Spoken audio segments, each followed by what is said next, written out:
പാമ്പ് കടിയേറ്റുള്ള മരണത്തിന് 4 ലക്ഷം രൂപ സംസ്ഥാന ദുരന്ത പ്രതികരണ നിധിയിൽ നിന്ന് നൽകാൻ തീരുമാനം. മനുഷ്യ വന്യജീവി സംഘർഷത്തിൽ സംസ്ഥാന ദുരന്ത പ്രതികരണ നിധിയിൽ നിന്ന് സഹായം അനുവദിക്കുന്നതിന് പുതിയ മാനദണ്ഡങ്ങൾക്ക് ദുരന്ത നിവാരണ അതോറിറ്റിയുടെ എക്സിക്യൂട്ടീവ് കമ്മിറ്റി അന്തിമ രൂപം നൽകി. ചീഫ് സെക്രട്ടറി ശാരദ മുരളീധരന്റെ അധ്യക്ഷതയിൽ ചേർന്ന യോഗത്തിലാണ് തീരുമാനം. സംസ്ഥാനത്തെ വന്യമൃഗങ്ങളുടെ ആക്രമണത്തിന്റെ തീവ്രത കണക്കിലെടുത്ത് കഴിഞ്ഞ വർഷം മാർച്ച് 6-ന് ചേർന്ന മന്ത്രിസഭാ യോഗം മനുഷ്യ വന്യജീവി സംഘർഷം പ്രത്യേക ദുരന്തമായി പ്രഖ്യാപിക്കാൻ തീരുമാനിച്ചിരുന്നു. മാർച്ച് 7-ലെ ഗവൺമെന്റ് ഓർഡർ പ്രകാരം മനുഷ്യ വന്യജീവി സംഘർഷം ഒരു സംസ്ഥാന പ്രത്യേക ദുരന്തമായി പ്രഖ്യാപിച്ചു.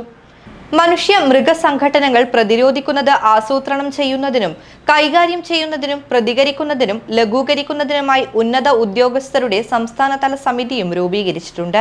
പാമ്പ് കടിയേറ്റുള്ള മരണം പുതുക്കിയ മാനദണ്ഡ പ്രകാരം ലിസ്റ്റിൽ ഉൾപ്പെടുത്താൻ തീരുമാനിച്ചു.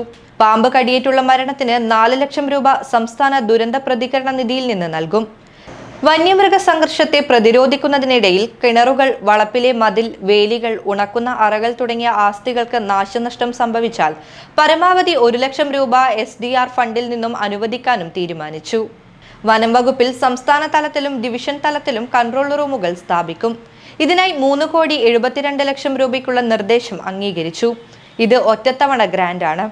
സംസ്ഥാന വനം എമർജൻസി ഓപ്പറേഷൻ സെന്റർ, ഡിവിഷണൽ വനം എമർജൻസി ഓപ്പറേഷൻ സെന്റർ എന്നിവയുടെ പ്രവർത്തന ചെലവും വാർഷിക പരിപാലന ചെലവും വനം വകുപ്പ് വഹിക്കും.